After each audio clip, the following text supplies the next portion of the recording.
동호회에 처음 나갔을 때였습니다. 쉬는 시간에 우연히 저와 비슷한 또래의 한 여성과 이야기를 나누게 되었습니다. 대화를 조금 나누다 보니 문득 호기심이 생겼습니다. 이 사람은 어떤 사람일까? 믿어도 괜찮은 사람일까? 성격이 좋은 사람일까? 아니면 겉과 속이 다른 사람일까? 처음 만난 사람을 보면 누구나 이런 궁금증이 생깁니다. 상대를 빨리 파악하고 싶은 마음이 듭니다. 그래서 가볍게 물어봤습니다. 혹시 MBTI가 어떻게 되세요? 그 여성은 웃으며 이렇게 대답했습니다. 저요? INFP예요. 순간 INFP가 어떤 성격이지? 하는 생각이 들었습니다. 휴대폰을 검색해 봤습니다. 검색 결과에는 중재자, 잔다르크형이라는 설명이 가장 먼저 눈에 들어왔습니다. 그런데 MBTI 유형별 특징이라는 걸 읽어봐도 사실 크게 와닿지가 않았습니다. 그래서 이 사람이 어떤 사람이라는 거지? 여전히 감이 오지 않았습니다. 내가 MBTI를 더 공부해야 하나 하는 생각도 들었습니다. 아닙니다. MBTI를 더 깊이 공부한다고 해결되는 문제가 아닙니다.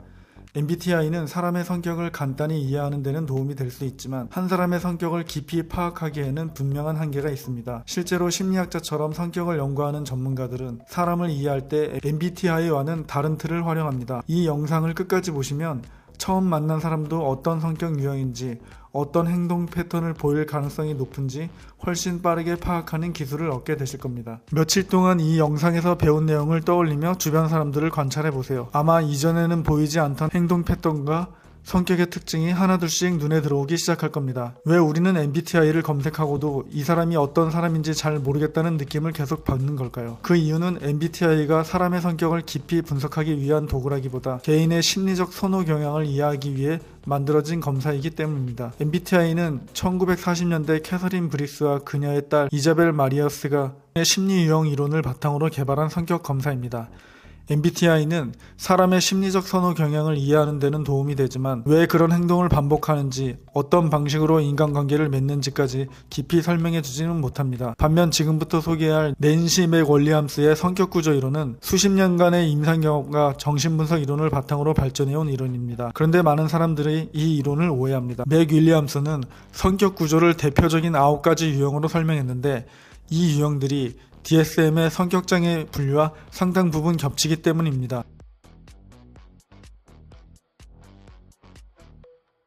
그래서 병적인 사람을 분류하는 이론이라고 생각하는 경우가 많습니다. 하지만 맥 윌리엄스는 정상과 병리를 완전히 별개의 것으로 보지 않았습니다. 그녀가 말하는 성격 구조는 병적인 사람만의 특징이 아니라 우리 모두가 가지고 있는 성격 패턴의 스펙트럼입니다. 모든 사람은 저마다 특정한 성격 패턴을 가지고 있습니다. 그 패턴이 유연하게 작동하면 하나의 성격 스타일이 되지만 지나치게 경직되고 극단적으로 나타나 일상생활과 인간관계에 지속적인 어려움을 일으킬 정도가 되면 성격 장애로 이해할 수 있습니다. DSM은 방대한 임상자료와 연구를 바탕으로 성격장애를 10가지 유형으로 분류하고 있습니다. 접근 방식은 다르지만 두 책에는 상당 부분 공통된 성격 패턴을 설명하고 있습니다. 그래서 이 영상에서는 DSM의 10가지 유형을 성격장애를 진단하는 관점이 아니라 누구에게나 다양한 정도로 나타날 수 있는 성격 스타일의 관점에서 설명드리겠습니다. 따라서 지금부터 소개할 유형의 이름이 편집성, 분열성, 분열형처럼 다소 낯설거나 병명처럼 들리더라도 누구에게나 다양한 정도로 나타날 수 있는 성격 스타일로 이해하시면 됩니다. 먼저 큰 그림부터 이해해 보겠습니다.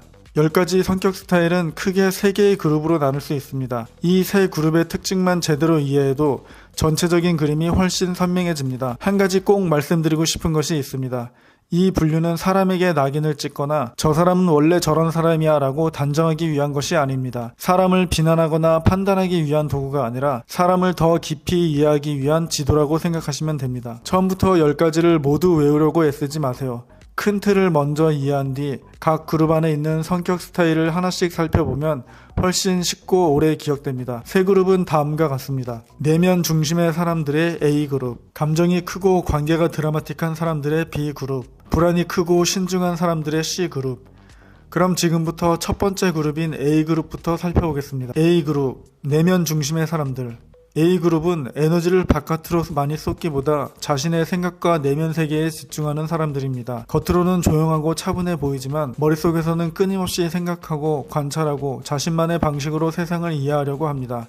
사람들과 어울리는 것보다 자신의 내면에 더 많은 에너지를 쓰는 경우가 많습니다. A그룹은 다음 3가지 성격 스타일로 나뉩니다. 편집성 성격 스타일, 분열성 성격 스타일, 분열형 성격 스타일입니다. 먼저 편집성 성격 스타일부터 살펴보겠습니다. 편집성 성격 스타일.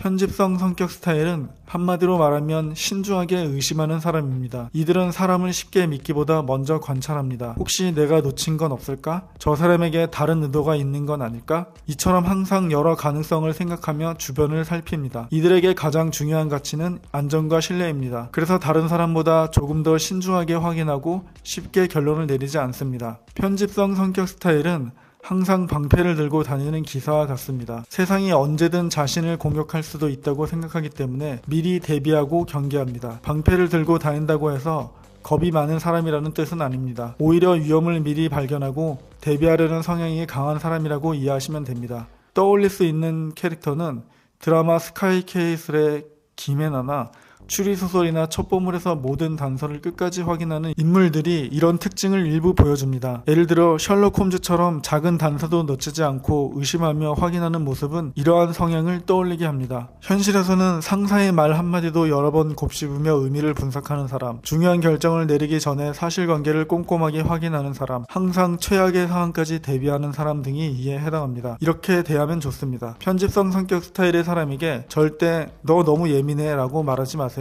대신 명확하고 솔직한 소통을 해주세요. 모호한 말이나 뒷말은 오해를 키웁니다. 말과 행동을 일관되게 보여주면 시간이 지나면서 신뢰를 쌓을 수 있습니다. 2. 분열성 성격 스타일. 분열성 성격 스타일은 혼자 있는 시간이 편한 사람입니다. 사람을 싫어해서 혼자 있는 것이 아닙니다.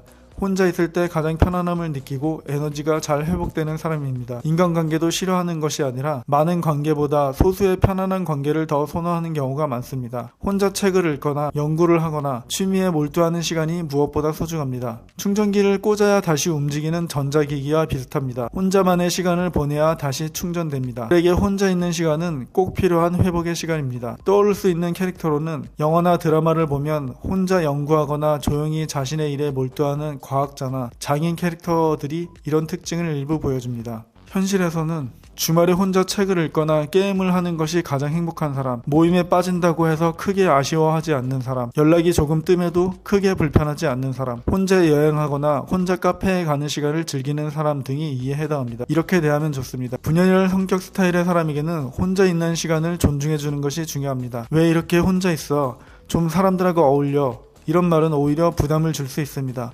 억지로 친해지려 하기보다 자연스럽게 다가가면 훨씬 편안한 관계를 만들 수 있습니다. 3. 분열형 성격 스타일. 분열형 성격 스타일은 독창적인 사고와 풍부한 상상력을 가진 사람입니다. 세상을 남들과 조금 다른 방식으로 바라보고 독특한 아이디어와 직관을 자주 보여줍니다. 때로는 신비롭거나 엉뚱하다는 인상을 주기도 합니다. 이들은 비유하면 다른 차원에서 온 예술가나 예언자 같은 존재입니다. 우리와 같은 세상에 있지만 조금 다른 렌즈로 세상을 바라보는 타입입니다. 떠올릴 수 있는 캐릭터로는 영화 백투더퓨처의 브라운 박사처럼 독창적인 발상과 상상력을 보여주는 캐릭터는 이러한 성향을 떠올리게 하는 좋은 예입니다. 현실에서는 독특한 철학이나 취향을 가진 사람, 아이디어가 매우 창의적인 사람, 남들이 연결하지 않는 것들을 연결하는 사람, 예술이나 창작 활동을 즐기는 사람, 직관이 뛰어나 어떻게 그런 생각했어? 라는 말을 자주 듣는 사람 등이 이에 해당합니다. 이렇게 대하면 좋습니다. 분열형 성격 스타일의 사람에게는 그들의 독특한 생각을 무시하거나 비웃지 않는 것이 중요합니다. 그 생각 재미있네요. 왜 그렇게 생각하게 되셨어요? 이렇게 호기심을 가지고 질문해 보세요. 자신의 생각을 이해받는다고 느끼면 훨씬 깊고 흥미로운 이야기를 들려주는 경우가 많습니다. 현실적인 기준만으로 평가하기보다 그들만의 시각을 존중해 주는 것이 관계를 만드는 좋은 방법입니다. 지금까지 A그룹을 살펴봤습니다. A그룹은 겉으로 보기에는 모두 조용한 사람처럼 보일 수 있습니다. 하지만 자세히 들여다보면 편집성은 신중하게 세상을 경계하는 사람, 분열성은 혼자 있는 시간에서 에너지를 얻는 사람, 분열형은 남들과 다른 방식으로 세상을 바라보는 사람입니다. 겉모습은 비슷해 보여도 그 안에서 움직이는 심리와 행동의 이유는 서로 다릅니다. 오늘은 10가지 성격 스타일 중 A그룹, 즉 내면 중심의 사람들에 대해 함께 살펴봤습니다. 다음 영상에서는 감정과 관계가 훨씬 역동적으로 나타나는 B그룹과 불안과 신중함이 특징인 C그룹을 이어서 살펴보겠습니다. 아마 우리가 일상에서 가장 자주 만나고 가장 궁금해하는 성격 스타일이 다음 영상에서 많이 등장할 것입니다. 오늘 영상이 도움이 되셨다면 좋아요와 구독으로 응원해 주시고 주변에 사람을 더 잘 이해하고 싶은 분이 있다면 이 영상을 함께 공유해 주세요. 그럼 다음 영상에서 B그룹과 C그룹의 성격 스타일을 함께 알아보겠습니다. 감사합니다.